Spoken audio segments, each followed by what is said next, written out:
So I want to do a quick overview of the project, the different things about the bracelet, the different parts, so we can give them some names, and then look at some of the things that are going to be variable, that are kind of up to you to elect what you want to do. But the basic parts are going to include, of course, some kind of stone in the middle, which would be the focal of the bracelet, and the bezel that surrounds it, the plate on the backside, and then the band, which encompasses your arm.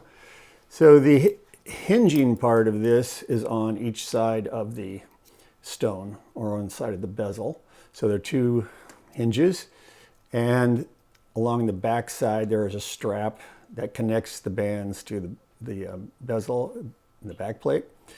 And then on the back side there is an adjustable connection with a catch that holds that securely in place once you have it on.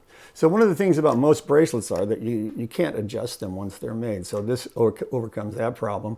And then the other thing, a lot of hinges are troublesome for people because most people make hinges out of multiple knuckles with tubing. So this eliminates that problem of having to do alignment, and this will allow you to use kind of any shaped stone that you want to use. So just a couple of variations on that. You see, this would be, another way of doing this oval, a different kind of decoration on the band. So those are some options that you have.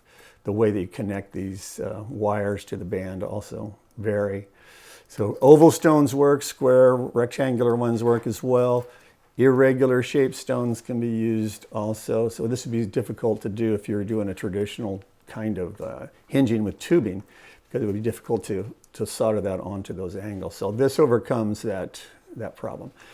And here we have two stones instead of wires and things. So there are a lot of options in terms of the embellishments that you want to do. We'll talk about that more. But the essential parts are, once again, pretty much the same. The strap bands that go together, the hinge, and the clasp on the back.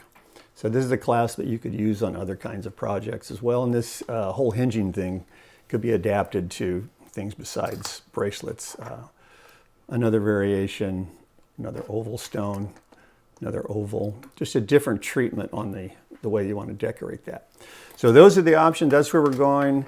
The final product will be a bracelet with a nice focal point of a stone, hinges, and the clasp will be the important new concepts probably for most of you.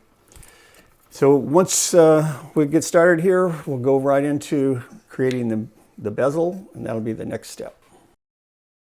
If you found this project interesting and would like to do it yourself, follow the link in the description below and enroll in the full course. This is just one of many online classes available at oursally.com.